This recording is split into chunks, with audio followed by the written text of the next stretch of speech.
This time on Video Game Tango, we discuss the Raven Studios walkout, the upcoming Game Awards, and what the Matrix Awakens experience could possibly be. We also talk about New World banning farts and Grand Theft Auto not forgetting about Dre. Then after the break, we talk about our experiences in Halo Infinite and some dude named Aaron, probably. This is Nick, and I have officially run out of words. Hi, I'm Josh, and I broadcast you on the Unreal Engine 5. My name's Russ, Max Plus, now open for times. My name is Andy. Look at this. Look at this. What is that? What is it? Welcome to Video Game Tango.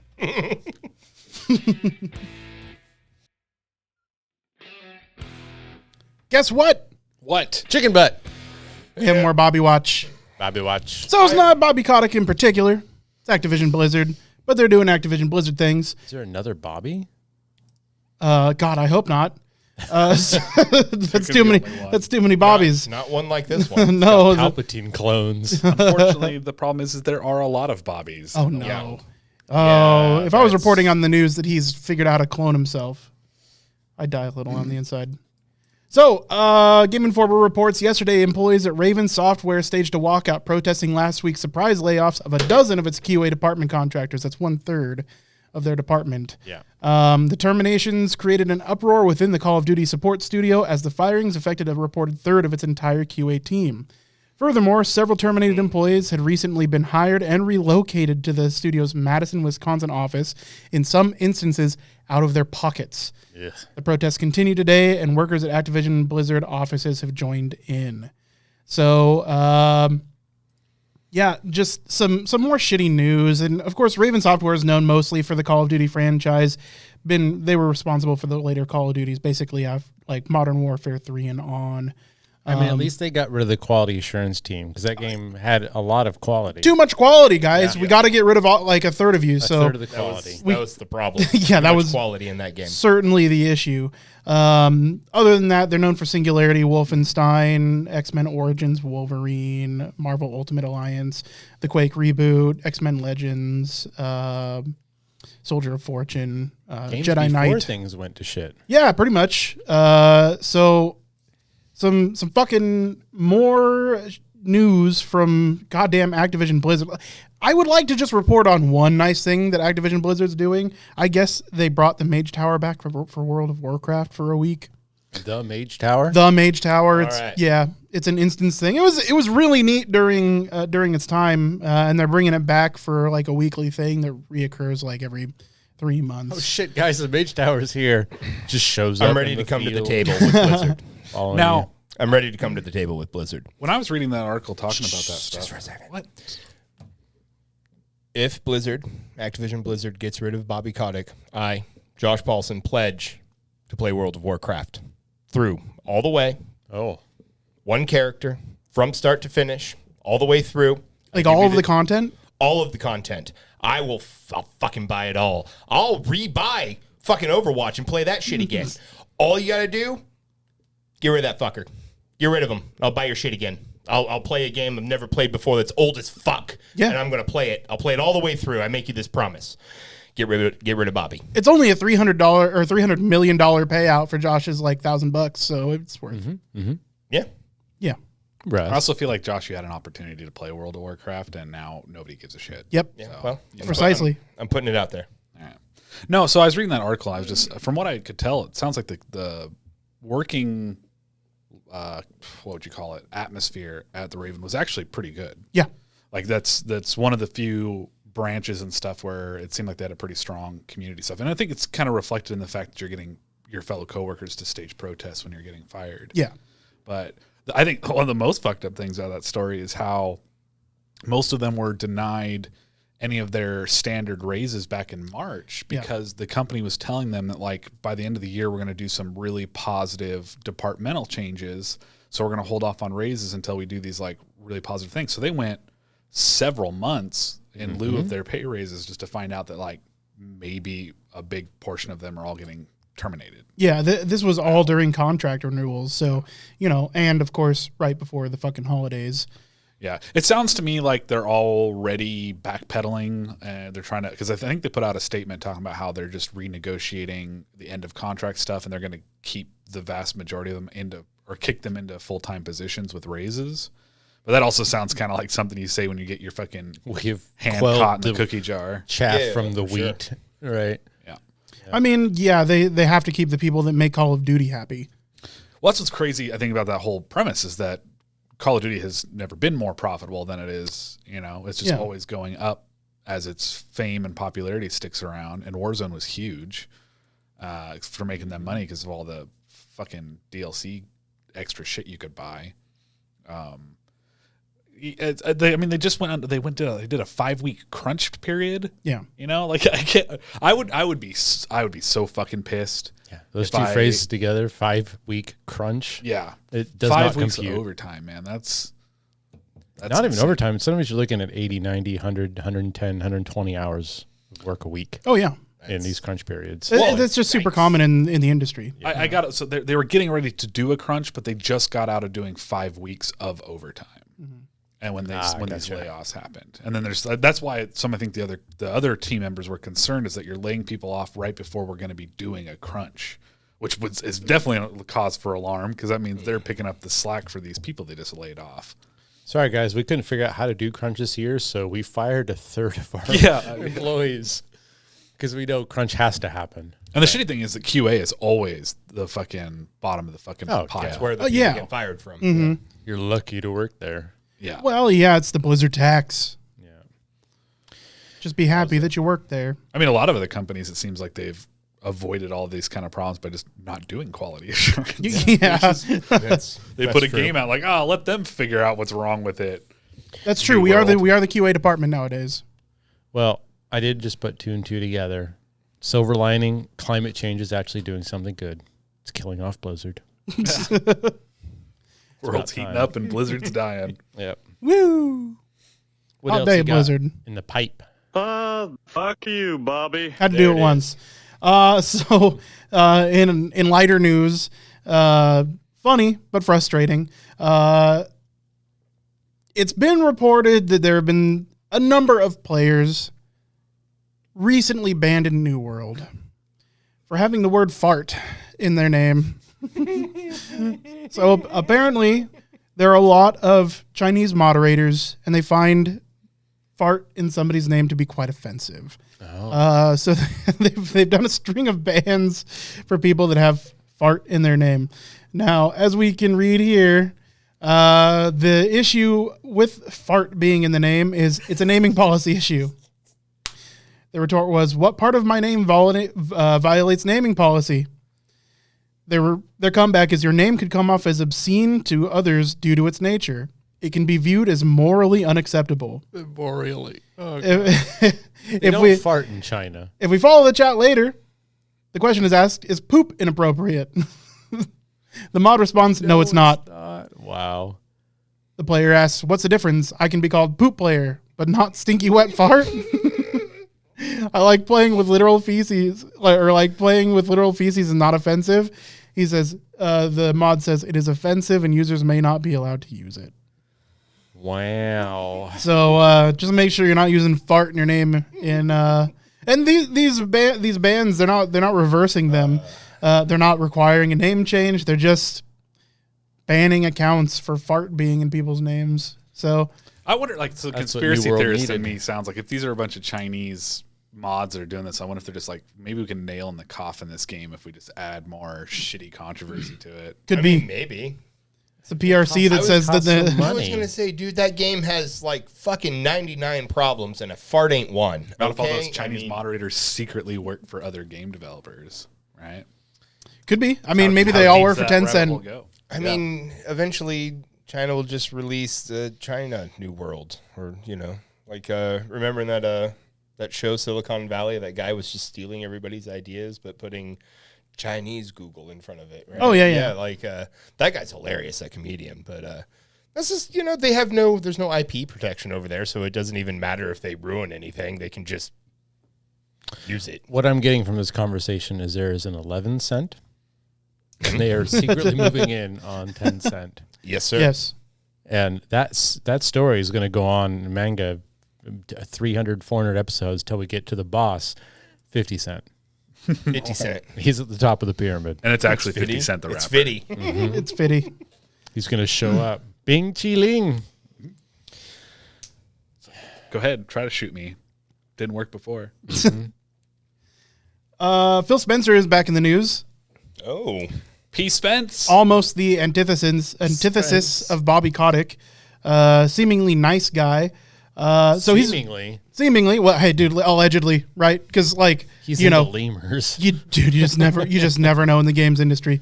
So, Never know in real life. Yeah. yeah, I mean, True Bill that. Cosby's a rapist. It's all on the fucking table. yeah. And Activision Blizzard was like, you know what he did? Kind of smart. So, What if we devoted a whole fucking wing of that to him? Jesus Christ. yeah. So, Phil Spencer was recently on a podcast, it's also an interview for Edge magazine. But he's reported now he's talked about this kind of regularly about the console wars and how he feels about the console wars, and he's usually pretty quick to shoot that down and move on. This time he addressed it a little bit more than he does usually. He says, I spend zero energy on how do I make other gaming platforms smaller so that Xbox gets bigger. I'm more interested in the growing pie of gaming than I am our slice of the pie eating into someone else's. And it's why we focus on things like crossplay and cross saves. I think about these scenarios of why you and I maybe can't play a game together, and it shouldn't be because of the console you bought versus the console I bought. That doesn't help the industry grow when we put artificial barriers up on things. Is he the CFO? He is the head. I can't remember his title of Xbox. I have a feeling he's allowed to say those kinds of things because he's not the man behind the money. I think Microsoft's allowed to say those kind of things because they have such a huge stake in the PC market. Yeah. Well, not just that, but of course they have He's the executive VP. They have some monetary gain, like potential monetary gain by being the friendly guy, right? Using Azure and xCloud to combine, PSN with Xbox would behoove them, right? So, yeah, they have things to gain by saying these kinds of nice things. But he's been on about this for quite a while. He's also been in support of first-party emulation and cross-compatibility for a long time. So this doesn't really come out of left field. This has kind of been what he's been talking about since he was reinstated at Xbox. So he definitely seems to want to drive the industry forward. When was he let go? That I'd have to look up. Oh, okay. I mean, It's been a while. He's been back at the helm for some time. Oh, okay. Okay. Yeah, I was going to say he's currently there. Yeah, not to downplay the stuff he's done, just looking at the wiki, besides the cross-platform play, did the Xbox Game Pass stuff, Xbox Adaptive Controller. But at the end of the day, that's cool. You're still a company trying to make money. Sure. And so, they're maybe thinking and realizing and hoping that by doing all the things that are good, they're also going to make money, which is kind of a win-win, right? Because the companies have got to make money. That's what they're there to do. Yeah. But hopefully it's not at the expense of its users and players. Yeah. Is he? You said he's still there? He's still there. Oh yeah. Okay. Oh yeah. He's talking. So he was talking about stuff about the Game Awards and addressing some of that stuff. Which side note, real quick. Yes. So I have a few things to talk about Game Awards. Okay. They're all rigged. I submitted our entry to co-stream the Game Awards. We've been allowed. So we are going to be co-streaming Game Awards. We will be commenting on everything as it's happening live. Yeah, we're the only co-streamers. You have to listen to us. That's true. It is. Don't look at Twitch. Just Video Game Tango. Yes, come to us. So, so we will be broadcasting live while the Game Awards happens. That's going to be, it'll start a little bit earlier than 5 o'clock Pacific, and end at about 8 o'clock Pacific. So tomorrow, make sure you're there for that. Podcast listeners, you're hearing this a little bit late, but our VOD's going to be up on YouTube if you want to check that out. Yes, it's going to be good. Yeah. I plan on repeating everything said during the awards in Morse code a second after they say it. Perfect. That way everybody understands what Jeff Keighley's saying. So Josh will be live signing it. That would be perfect. Just like all the fake sign language interpreters that are showing up in the news. Straight to dancing. Okay. God, I wish you could see this, podcast listeners. All you're getting is Maybe Josh's we mouth noises. Yeah, there's a few mouth noises. We will be going live when? 5 o'clock Pacific, a little bit earlier than 5, just so we can get things started off live. So -8 GMT for all you other people. I wonder if Keanu's They don't going to exist. walk down the red carpet at the Game Awards. He doesn't walk, he hovers. That's true. he is going to be present there in a way. Dope! So kind of an interesting thing that they're going to be announcing in the Game Awards is The Matrix Awakens.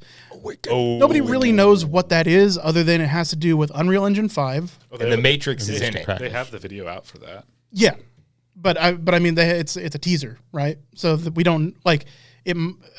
It's supposed to be an entire experience. Apparently, you can preload it on the Xbox Series X and the PlayStation 5. I don't like when people use that terminology An experience? when it's an experience. Oh yeah, well, whatever. It's almost as bad as fart. But that's how they're announcing it as an experience.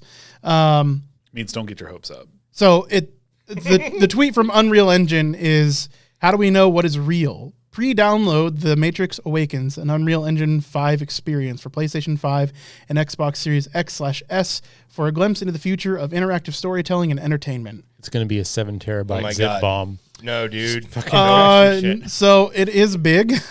That's I think the download is about 25 gigabytes. What the fuck? Yep. So it's going to be a some kind of virus. experience. That's a virus, and you're going to wake up in a fucking pod on the side of a fucking electrical tower. Every and photo of it's Nick gonna Nolte be porn bad. that exists on the internet. So what people are saying though is the announcement video looks like it's probably all done in Unreal Engine 5.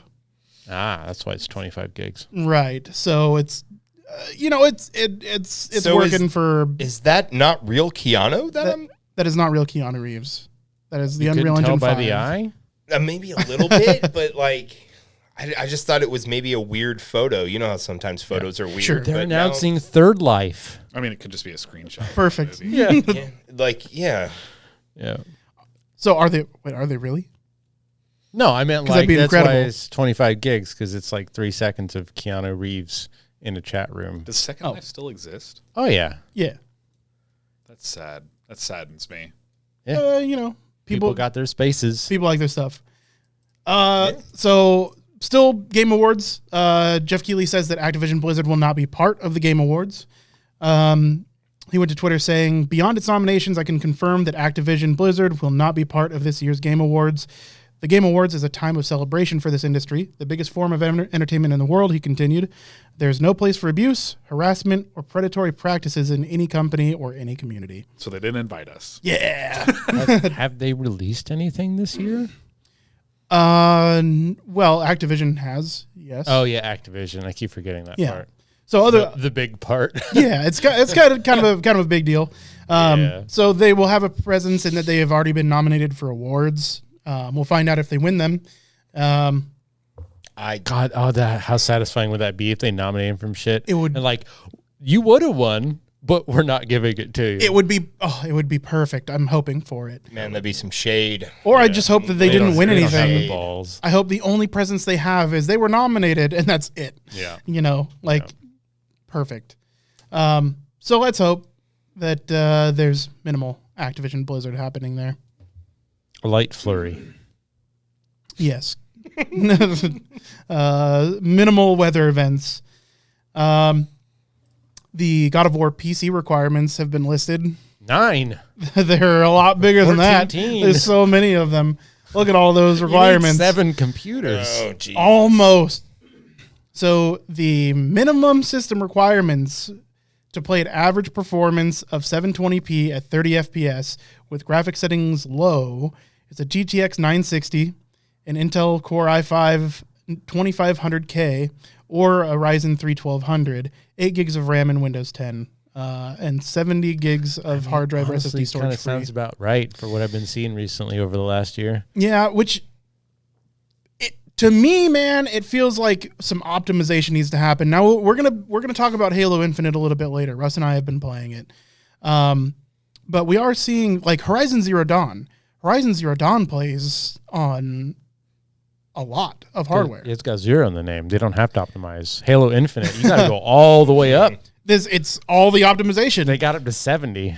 So Horizon Zero Dawn plays on some relatively low-end hardware, whereas what we're seeing now with like current releases is it's not. Now, we are talking about like 4 or 5 years between games. Yeah, but I mean, God of War was around the same time as Horizon Zero Dawn. I think it's only a year newer.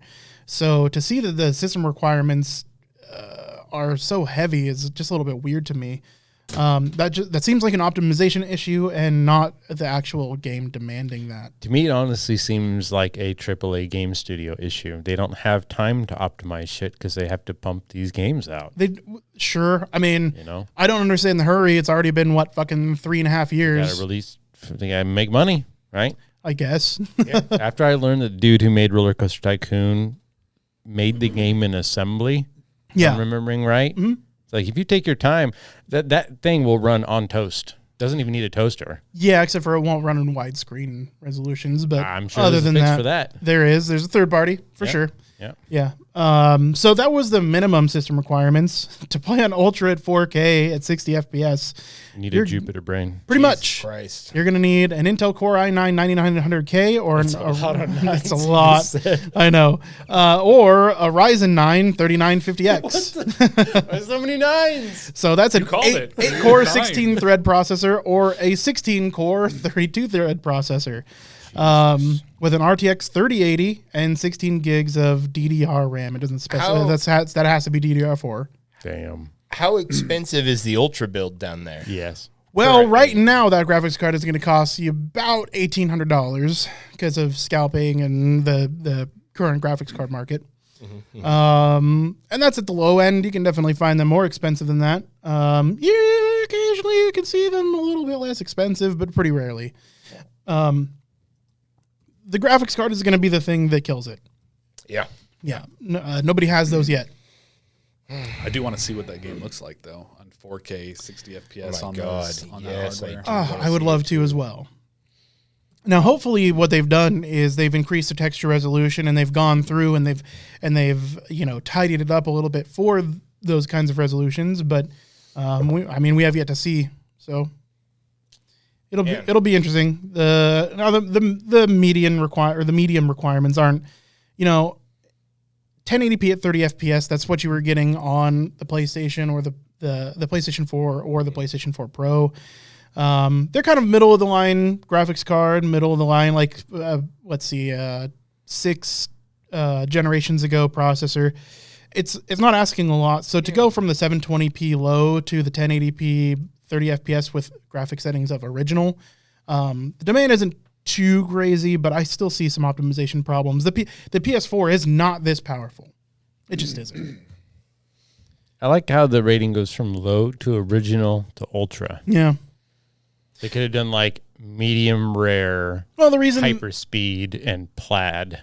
Well, they could have, but original just all over the place. God of War PC Ultra Plus. Original just describes on how you saw it originally on the PlayStation. Yeah. Right. It's console quality. So to get console quality, you need a reasonably spec'd system, nothing crazy. They don't mention a monitor up here. So you can have all those. Can I plug that into my RCA CRT from 1999? I mean, if you have the adapters, you can do anything. What you'll need, though, is that Josh will need Mike's monitor. Oh, that's true. We've been discussing Josh's roommate's monitor. It's more than really I expected tonight. Yes, more than once. It's not being used. It's not being used. Riddle me this, listeners. If your roommate is not using his computer for various Magic Smoke related reasons, is it fair to ask if you can borrow his monitor so you can have yet another monitor for your... I feel like you should definitely clarify that he's not using the computer because the computer's broken. Magic Smoke. I did. Nobody understood that. Everybody knows that if you let the magic smoke out of a computer, it doesn't work. Google it's true. it. I mean, I know now. Yeah, it's a thing. I thought you were just like hand waving, like it doesn't matter. Magic smoke. There it goes. So yeah, his computer's broken. Josh wants to borrow his monitor. I think that's fair. I think that, he's not using it. Why not? Absolutely. I think if you made it slightly funny, you'd be well within your rights to be like, hey, since can't use your computer, maybe I could borrow your other monitor, just to rub it in a little bit. But it'd be cool if you let me do that, right? Offer him a Z job. We went over this. He doesn't know what his job is. He can figure it out. He'll probably land. It's on been at least 3 a weeks, fucking dude. Q job or something. The fun is in figuring it out. You know. I got stuck in an R, and I don't know how to progress forward. That R's tricky. It is. You're getting there You need though. to see a speech therapist. What else you got, Andy? Nick Offerman is going to be in the Last of Us HBO show. Dope. Yeah, As himself? That is literally all of the news there. So that we just know that he's going to be in the cast. I honestly think that Nick Offerman could play a good. They come across him like, oh, you meant Giles? Joel. As Joel, I could see Nick Offerman as Joel. Yeah, sure. Yeah, he's a little old. He's old. He's old. Well, Joel was kind of old too. Yeah, but Nick Offerman looks settled. Yeah, but you put a beard on him. Yeah, you put a beard on him. You give him Joel hair. Probably dye it because he's got a lot of gray now. So you just dye it. Yeah, I think he could pull it off. I think he'd have to get a little more jacked. You know, he'd have to do some roids before he took his position. But I think he could do it. I mean, he'll definitely portray a more fatherly figure if he's a little bit more dad bodish. Yeah, that's true. Sure. Plus, who doesn't love a good dad bod? Me. Liar. No, I don't. I have dad bod. I don't want it. I love dad bod. I love Nick Offerman, like fat bod. But if he was to play Joel, he's like the Jersey Mike. Well, you're look. version. So that picture. Look at the one just below it. You can't look at Ron Swanson. Yeah, you can't look at Ron Swanson. You got to look at Nick uh, Offerman. Yeah, and I'm seeing Joel, and I'm seeing what kind of looks like a Proud Boy. Yeah, we're not okay. So I would rather an appropriate actor play somebody than somebody that looks like the character. Yeah, I think he would do a good job. I think he would do an excellent job. That's the baseline. Wrong one. Get out of there.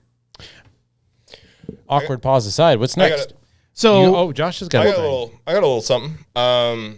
Rockstar has decided how they are going to fix the definitive GTAs. Who had their money on microtransactions? Yeah. So I mean, they can't always. They can't get rid of your taillights not working or bridges disappearing, but now you can give them more of your money to upgrade your shitty looking character that can't drive across a fucking bridge, and a car will get too big if you fucking drive side to side. But yeah, you can buy a new Hawaiian shirt, so that's awesome.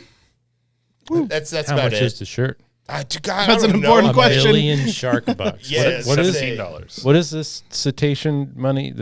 Shark dollars? It's essentially it's shark cards. But shark cards. Yeah. Shart.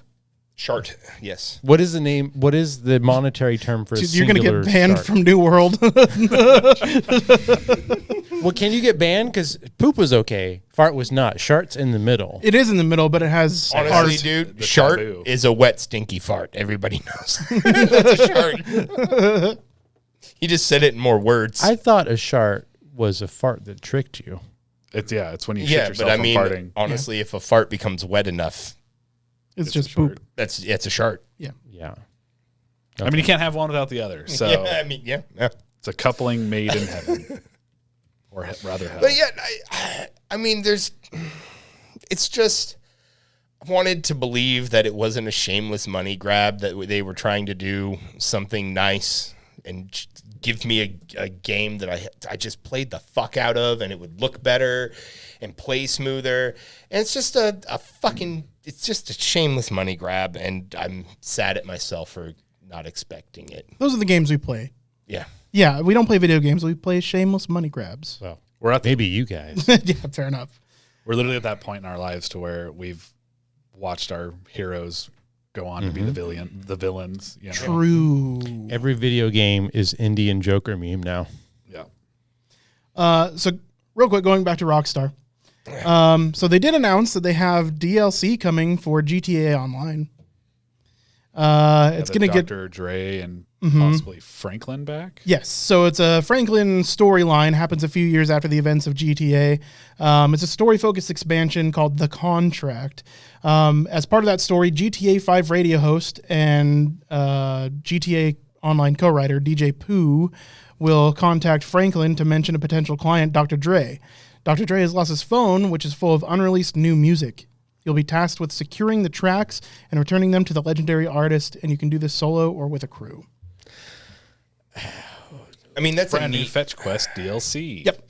I mean, it's kind of a Gotta go get those missing Wu-Tang albums, guys. Dude, I would play that. honestly. If dude, you could hear the music, I was maybe. gonna Yeah, say, if they were somehow tying that in to where you could hear like the new Dr. Dre album while doing that, that would be really dope. And I'd play some GTA 5 again, but I don't think. You guys ever play that Aerosmith arcade shooter?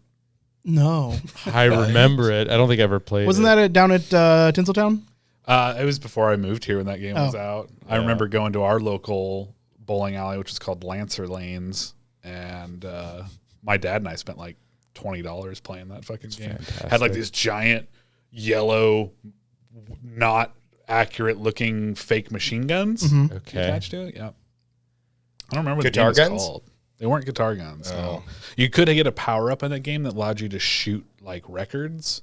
That's They pretty did dope. a lot of damage, or they might have pretty just dope. always been shooting records. Dude. Guntars. Guntars. Similar to Grognards. Not at all. That's what the Who was the company that was trying to copyright the shit from last week? Take Two? Take Two, which That was is Take-Two. Rockstar's parent company. Gotcha. Okay. And they're now they have a now claim against the game It Takes Two because Take Two. Yeah. So I came across something that I thought was bad for game development in general. I read about Kojima and Sony got a patent approved for a mechanic that's essentially from Death Stranding. And that mechanic that got patented is the ability for online cloud gaming to influence your single player path building in a game. Because like if you haven't played Death Stranding, like there's certain routes in the game, if multiple other people in their single player games have done stuff, they can leave traversal aids for other players that'll pop up in your single player game. Like rope bridges and equipment and storage and stuff like that. And apparently that's something that you can patent. Yeah, it happens every once in a while. Like WB Games patented like the general idea behind the Nemesis system in Shadow of Mordor. So like other games can't do that. The people who own Crash Bandicoot patented mini games during load screens, so that's why you don't see those anymore. That's so gross to do Yeah. that. Just money. Money. I watched a trailer, and it's a short one, and I definitely, maybe during break, we'll take a look at it. As for a game I've never heard of, I don't even remember what it is. I'll have to look it up. But there are more what I feel like ripoffs from a bunch of games all in this one, like 1 minute trailer that it like will blow your mind. And I want to see if you guys I'm can like excited. spot as many as I was seeing in there. All right, I look forward to it. It'll be fun. One last thing I'm interested to know. Adam and I, my little brother, we went to Vegas once, and we were just under, I was like 20, which makes him, he was 12 at the time. Yeah, I have a bunch of really weird footage of that on a hard drive somewhere. Yeah, it was weird. So we hung out in the arcade the whole time, and they had a game. I've been awake for 30 hours. A game called Raising Storm Ultimate Destruction Machine Gun Game, and we couldn't get over the fact that Ultimate Destruction Machine Gun Game was in almost as big as text as the name of the game. And it was like someone took Time Splitters and fed it Coke for a year, and it was horrible and amazing. And I don't know if the game existed. Like, I might have made it up, but if anybody's ever played that, let me know. It was fantastically bad. Can you get? There's that game that the arcade game that used to exist, but it was like Called Pinball. It still exists, Josh. No, it was like a CIA test game, and they pulled it out. Polybius. Yes, that's the one. I was just reading a fun article about that. I just the other told day. a friend about that today too. I don't know what the fuck Weird. you guys are talking about. I'll show it to you later. There's basically there may or may not have been a game that the CIA released as an arcade box and tested it out in certain areas of the U.S. for like a week until people started getting weird medical symptoms, and they pulled it out, and there's no record of the game anymore. Oh, yeah. Okay, yes. Yes, I know what you're talking I about. watched 2-hour-long documentary. Yeah, I did too. Yeah, that's right. I just read a thing about it. I was like, "Holy crap, that's interesting." Yeah, it's like a game, like an arcade game, like full of subliminal messages, epilepsy flashes, sacred geometry, sleeper cell messages. There's a few people that say that they have the old cabinet. They say it, but they say it, but well, and how do you prove it, right? Like the CIA is going to confirm that they put this, that they planted this around arcades. Yeah. So that's pretty interesting. Yeah, I watched maybe the same documentary, and I think Angry Video Game Nerd did an episode on Polybius. Yeah, because the Polybius stuff started in the early 2000s. Yeah. So that was about just before YouTube kind of got big. So. Yeah. Yeah. Well, anyways, you guys ready to take a break? Yeah. I honestly have no idea if you're clicking the mouse or not. Oh, I did already, yeah. Okay, because I can't hear that Yep, that's from fine. all the way over here. No, so I came across a website called What's on Netflix, which is, I've never heard of it before. But the article, it caught my eye because I thought it was like, I read the headline and I was like, that is fucking genius.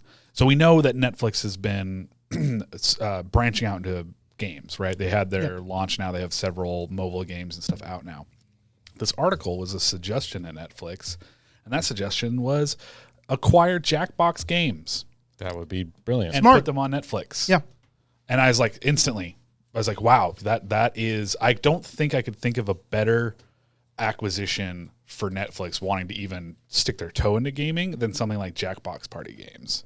Like, I mean, the ease that everyone everywhere has Netflix, and then you could just start playing the Jackbox Party games with each other is genius. Mm-hmm. Yeah. I also love the idea of getting all the Jackbox games in my Netflix subscription, so that would be cool. For sure. Yeah, that was just that headline caught my eye. And I was like, wow, that's fucking smart. That's really smart. Yep. Yeah, what a good way to get party games in the hands of everybody. Yep. Everybody has Netflix. Everyone has smartphones. Yep. I mean, that would be a win-win. I have Netflix on my smartphone. That's smart as fuck. That reminds me, I recently got to play Space Team, which is a phone app game where on your screen is this shitty representation of like a bad Star Trek desk with all the buttons and doohickeys and whatnot. And it'll say like phaser ablator, and it's a dial from 0 to 11, right? And ramification engine, and it's a slider. And it'll pop up on other people's screens, because you're playing multiple people with their phones, something that you need to do on yours. And you have to physically shout out to other people what commands you're seeing on your phone, and they have to do the same. And you're trying to make it through hyperspace in this bad Star Trek replica ship, and you're like shouting over each other, set phasers to sun, quick. And it sounds very simple. The premise is kind of like shut up or explode. Exactly. Yeah. Except, you're just, twisting little dials and whatnot. But the problem is, as you're playing, like the dials will break. And, like the handles will start flopping and you have to like grab them.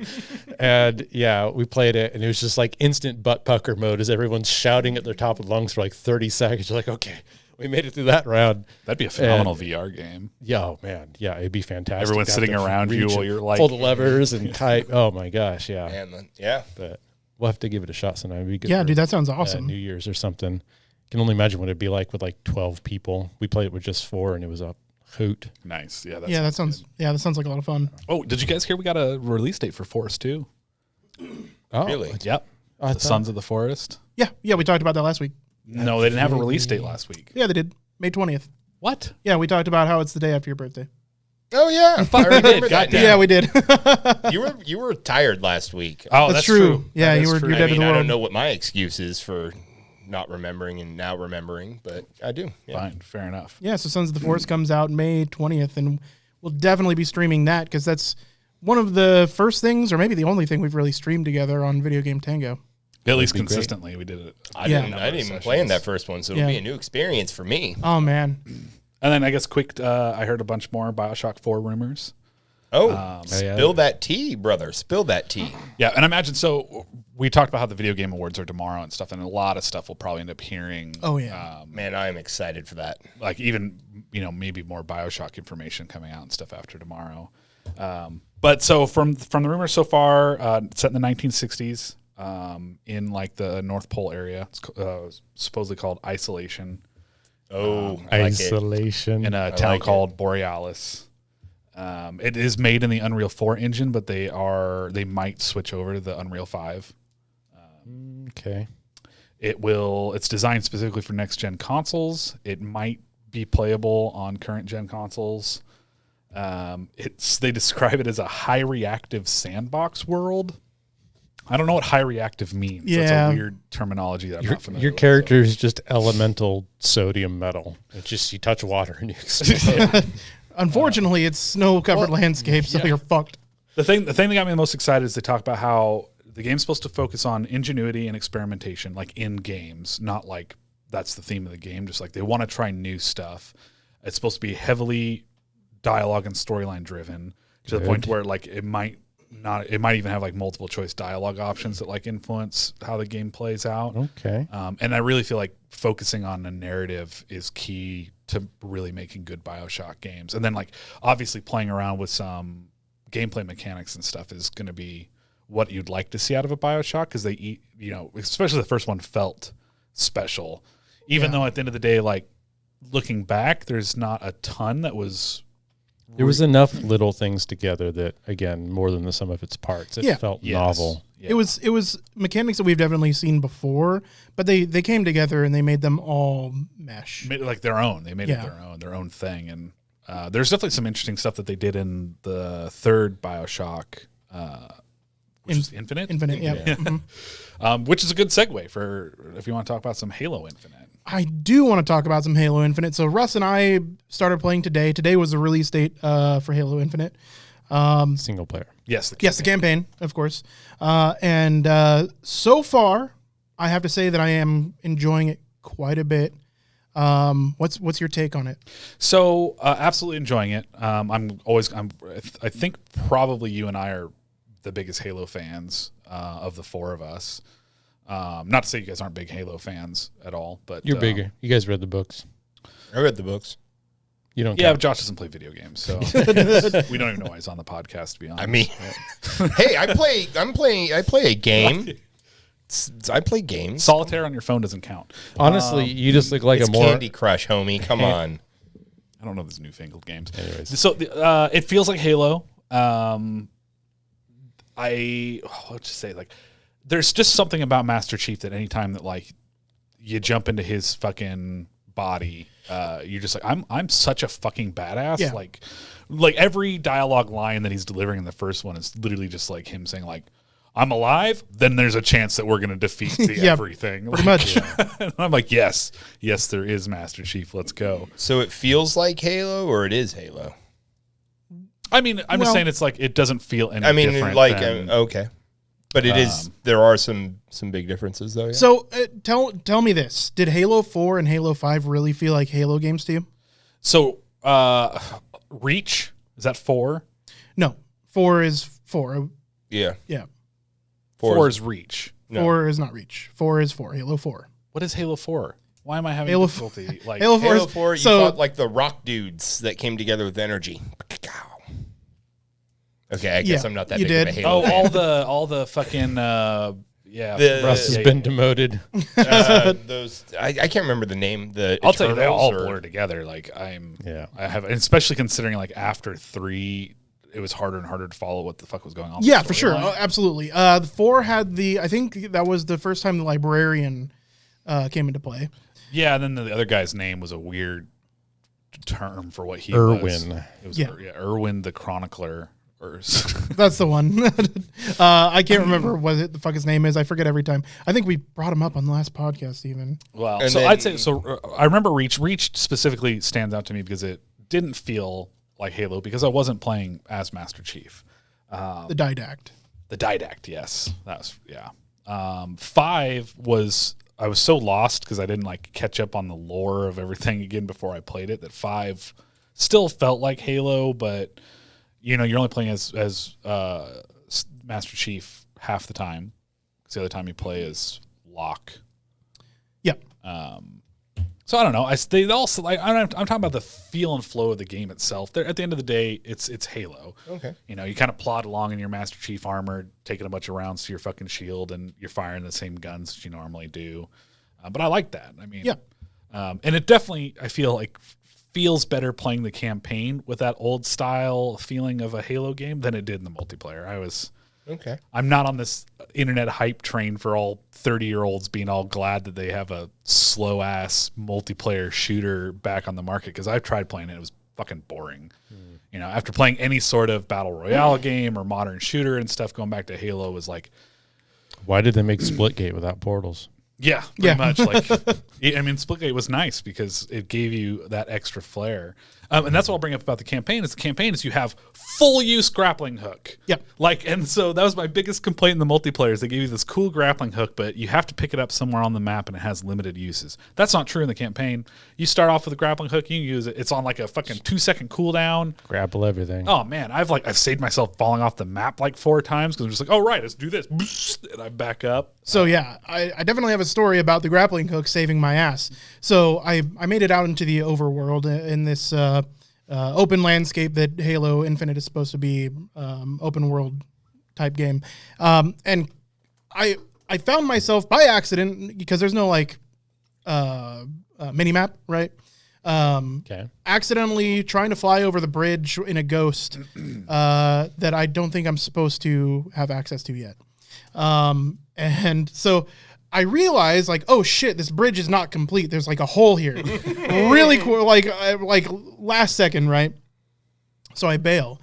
And unfortunately, as I was bailing, I got an autosave. Oh. Now, I thought I was on That's the solid worst. bridge. However, so the bridge is like slatted, and the gaps between these columns is like 3 or 4 times the width of of a Master Chief. Broken slatted or like purposefully slotted? Like purposely slatted. Why would someone make a bridge? Because with it's holes a in it? bridge that's supposed to go like you're supposed to open it right, and these slats they all go. They're like louvers.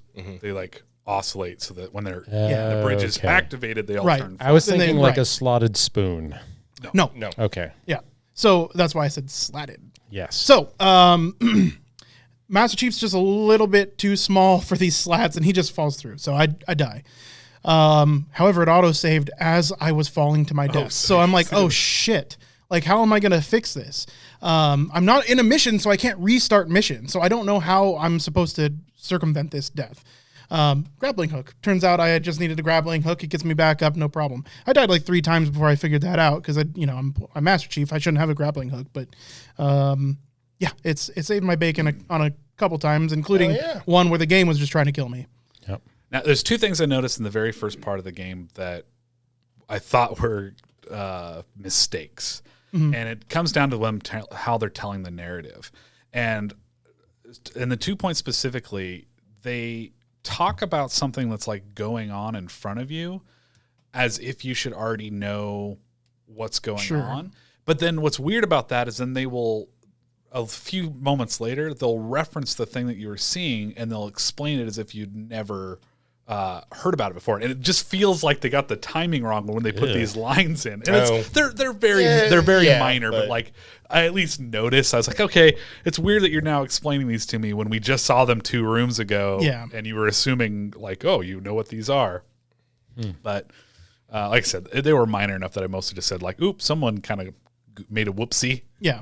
Had a goofy doodle there. So far, I have killed 2 prominent characters in the game. So, again, it feels very... You can say it. Timey-wimey. Kind of. So, okay. So, it's open world in the way that it works a lot like Far Cry. Okay. So you're in one specific area, except for it seems like you can't go to other areas until like you've completed this zone and unlocked the new content or whatever. So I've killed 2 of the named guys. And what's cool about that is like the fights seem to be fairly well done, and the mechanics were totally different in them. And I hope that continues. I hope, at the end of these missions where you're fighting named guys, because they're supposed to be like the elite of the elite, right? That they continue to have different mechanics. which I don't doubt that they're going to do, because I keep running into like standard Covenant, standard Brutes that have new mechanics, like shields on Grunts. That's never happened before. Or Jackals that are like dual wielding Needlers. So it's kind of it's interesting in that they like I continue to see new enemies and run into new mechanics, which I think is pretty promising for at least the longevity of the game story wise, into giving you new content and not quite feeling quite as Far Cry-ish. One complaint that I do have is the dropping of new enemies in an area that you've already cleared, a la Far Cry. Almost like if you want to go back to back. They do. Well, not the exact same party composition that was there before. It's definitely thinned out a bit, but they put enemies in zones that you've cleared previously. Like by zone, do you mean like specifically in the operating bases that you capture? No, because not in the forward operating bases, because those seem like they're UNSC controlled after you get them. But in like mission checkpoints. I mean, to be fair, it's Halo. You can pretty much blow past that shit if you don't want to engage with it. Kinda, except for they threw in some like pretty hard mobs, stuff that was there were fewer of like the enemies going back to this content, but they were definitely stronger. And I don't know if that's because I've progressed a little bit further in the game, or if that was intentional to. I'm not sure. To me, a Jackal with dual Needlers, that seems like the Halo equivalent to a suicide bomber. Kind of. He's probably going to die. Yeah. He's definitely going to die. Well, Master Chief is going to punch him right in the fucking face, right through his face. They have dual Needlers. They have a helmet. Explode in like 2 seconds after you kill him. Precisely. If they see you first, you pretty much die. Which is it's kind of neat. They have helmets and they have shields, like Master Chief style or elite shields. Okay. Yeah. That's pretty dope. Yeah, so they keep throwing that kind of new stuff at you, which is pretty neat. That sounds pretty cool. Sounds pretty cool. I might be in for that. I will say I am intrigued by the story that they have set up for the game. Yeah, I think that they did a really good job adding a grandiose, dramatic nature to the brute lead or the banished leaders. Yes, they all they have little monologues that they do, which are like engaging. And you're like, oh, cool. This guy's portraying himself as quite the badass. He's following in the footsteps of Atriox, who was the main, the primary bad guy in in Halo Wars 2, I believe. So if you played the Halo Wars games, they're direct tie-ins to the Halo Wars stuff. Were those the RTSs? No. Okay. Or sorry, I did not know that. Well, yes, Halo Wars, but also what I was talking about was the other Halo games, the top-down shooters. Top-down shooters? Yep. For Halo? Yeah, so you play as Spartans, Spartan Assault. Oh, yeah. I remember that vaguely. That's where I experienced it. Yeah, Spartan Assault. So is that like a turn-based, like a... XCOM? No, XCOM, it's live. It's live, yep. Mm-hmm. So, more like Helldivers. That's where I know Atriox from. I didn't play the Halo Wars games, but he is a main antagonist in Halo Wars 2, I believe. Okay. I was very confused about that because I imagine they'll explain the Atriox stuff in this Halo, like what happens to him, because they open up the game with Atriox there encountering Master Chief, and then when the actual game starts, they're referencing the fact that Atriox is dead, and I'm like, I don't what. So, but it's that kind of storytelling where you're like, oh, they'll make this clear as we go on what had happened. I don't know if they're doing another Far Cry type thing or another open world type thing where they have audio logs, and I think a lot of the backstory is going to be given to you via the audio logs that you got to hunt which is down, something that I worry about a little bit. I hope that's not the case, because dude, what ends up happening with those audio logs is you pick them up while you're in the middle of combat and you're not listening to them while you're shooting stuff. Mm-hmm. I mean, you can re-listen to them theoretically. You can, sure. But I mean, it's not a good way to tell a story. It isn't. No. I don't know. Like, I've picked up, I think, 3 audio logs in that first portion of the game. And do they add some substance to the narrative? Surely, because it's more of it. Yeah. But I never felt like the main storyline was being obfuscated unless I listened to those audiobooks. Well, if you listened to the one that you found next to the fallen Spartan in the first level, yeah, then you'll Nick, you look like you're thinking that's spoilerish. It's not. No, I'm trying to stay awake. Oh, gotcha. I was also pretty much thinking that I lost complete track of the Halo storyline the time the Gravemind showed up. I was like, that's a big plan. Yeah. Also, okay, story's gone.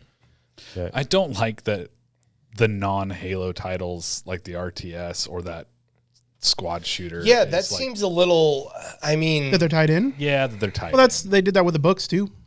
You know, like the other Spartans existing. You knew that if you read the books. yeah, sure. Right.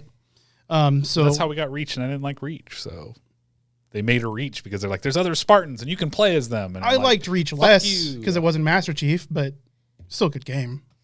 No, I mean, but just to make the main villain a tie-in from like, I'd never even heard of Spartan. I mean, I guess that's not a big selling point that I haven't heard of it, I suppose.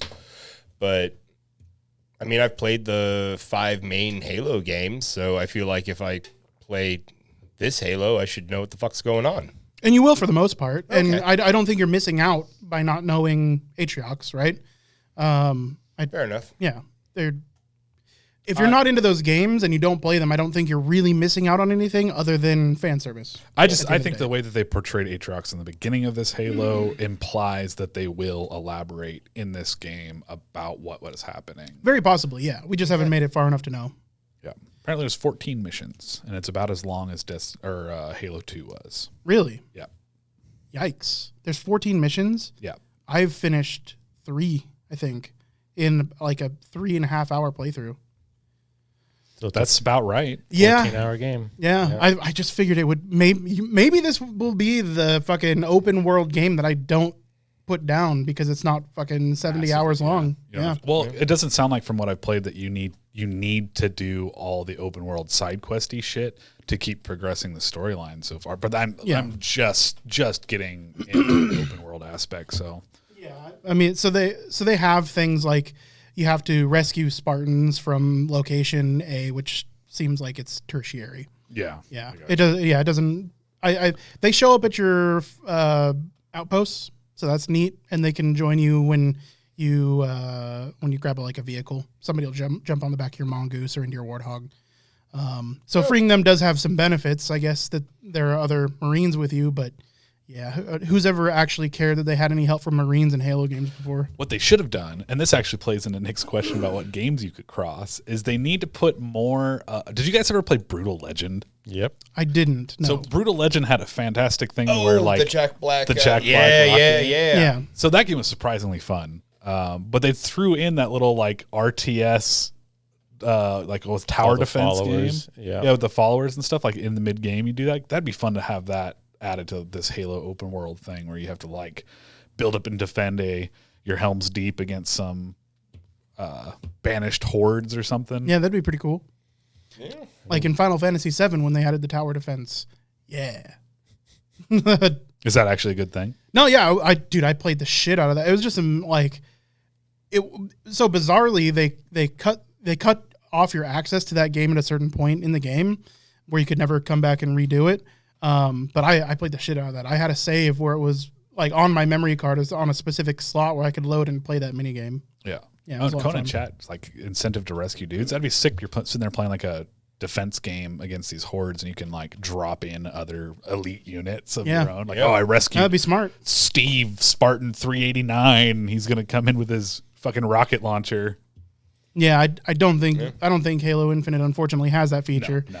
Yeah, but it seems like they're going to be adding content drops like co-op to the campaign at some point next year. What are they going to call the next Halo game? Well, listen, they called the Xbox One the Xbox One, even though it was the third Xbox. So, like they don't know what numbers don't matter. It's This is Microsoft, and numbers don't matter. They don't know math. Dude, they have so many numbers in their bank account. They're like, Plus. Infinite doesn't make any sense. I have more than that. They don't have Max. 2 in their bank account. Exactly. Oh shit! Take-Two's going to take down Microsoft. It's called -4. That's the ticket. Oh man! Do you guys have anything else or any other news or more Halo Infinite talk? Oh man, there was somebody left some studio, and they're going to show their new game tomorrow, and it had me excited. It was Danny DeVito. Yes. Please. Danny DeVito's new video game. The Hedgehog. You play Trash Man. You're just mashing it simulator. Rescue Please. the Rum Ham. Rum Ham Rescue. That's what we call All the poops for mine simulator. it. Must stay pure. Let me give you a sec. He left this company a while ago, formed his own company. He's known for making not BioShock. Mass Effect, the Mass Effect guy. Aaron Flynn? That could be it. I don't think Errol Flynn makes video games. Aaron Flynn, former BioWare boss? Yes. Did he leave? And do you have an article showing he's debuting his new game tomorrow? I don't, but I'm just looking at spoilers for tomorrow. Okay, that does sound right. Former BioWare boss Aaron Flynn is revealing the new game he directed at Improbable. Yeah, that's the one. Fable 5. And he's also done other games besides Mass Effect. He's let me take a look. Do you have them? Fable's already disappointed me 3 times. Why not a 4th one? What has? Fable could disappoint me a 4th time. You Why didn't not? fall in love with the dog? I did like the dog. He promised you would. I mean, It was a requirement. Mass Effect, Anthem, Star Wars The Old Republic, Dragon Age Inquisition. It's a sordid history. It is sorted, but I also Yeah. wonder, like, this is the kind of thing where you could be hopeful because I feel like there's more good on that list. well, than he's bad. going and making his own company to make games, so he's losing what would be the normal publisher restrictions that you're when you're in a big house AAA studio. That's good. So maybe that'd be cool. I'm always, and then of course anytime we get new IPs, like please, Yeah. good new IPs, we love them. Everything that I listed there was he was the general manager or the studio general manager. Other than that production, he was involved in Mass Effect Andromeda, Mass Effect, Dragon Age Origins, and Mass Effect again, I guess. Programming and engineering. He was the director of programming for Mass Effect 2, Dragon Age Origins, Jade Empire, Oh, okay. Neverwinter Nights Gold, and Neverwinter Nights the original. Okay. I'm making So- a decree. I think it should be illegal for game studios to list games on their resume on their websites that are older than 20 years old. None of the people who made those games work at your company anymore. You're tainting it. Okay. Decree laid out. Nick said it, so no Raid Agreed. Shadow Legends, no Clussy. I thought of that because I was trying to help with Aaron Flynn, and I couldn't figure out how to spell it. And I spelled it 3 different ways, but I keep getting pictures of half-naked dudes. I don't know what I'm doing wrong. Aaryn. Oh, he spells it wrong. Okay. Arine Fine. Sounds like a Aaron. goddamn millennial. True. His daughter Autumn has done some awesome things on TikTok. Okay. That was a lie. I was making fun of millennial names. So that was a weird thing to know. Yeah. Aaron Flynn's family. Hey, listen, I investigate nephew video game news all crossing day. guards. I mean, fair enough. What is a general manager for a video game company? Does he manage general things? Yeah, the general manager is the day-to-day operations manager for a video game company. So then he really has next to no say about what's in the game itself. He is the go-between between the developers and the producers. So he's the one that negotiates deals between people in the development studio, like at that level, and the money people. Well, it's got to be a thankless So- fucking job. It is, yeah. Watch Mythic Quest. Yeah, gives you pretty good insight onto what a general manager does for a game studio. Funny enough, and the general manager is played by Rickety, the guy that plays Rickety Cricket on It's Always Sunny. Fucking phenomenal. It's a lot of fun. I know I talked about that show like a long time ago on the podcast, and I was kind of like ho hum about it. It ended up being a great show. I highly recommend it. It's a fun watch. What's it called? Mythic Quest. Okay. Yeah, it's a lot of fun. Yeah, it stars Rickety Cricket and McElhenney. Rob. Rob McElhenney from It's Always Sunny. Okay. Yeah, it's a lot of fun. I do recommend it. It's on Apple TV Plus, I think. It's on Pirate It. Yep, that's the one. The high seas. On the note of high seas, I think we need to wrap it up. I'm out of stuff. I'm out of stuff too, and my voice is going hard. I'm almost screaming right now. So, do you need to re-moisten your mouth with a 3-man vape gape? Yes, please give me the vape gape. We'll get you lubed up. All right, guys. Thanks for listening. Thanks for watching. Remember, tomorrow, if you're watching live now, tomorrow we're going to be going live 5 to 8 p.m. The only other people co-streaming it, so make sure. If you're listening to this in the future, there's a 1 in 7 chance we will also be live tomorrow. Yep. Yes, we will be live tomorrow. Roll those dice. True. But also, if you miss a live stream, werewolffacts.com takes you right to our YouTube channel. The dead stream. You can watch it there. The straight dope on the video games. And you can see all of our awesome fucking thumbnails. Yeah. Thank you guys so much for watching and listening. Thanks again, everybody. Yes. Yeah, we'll see you next time.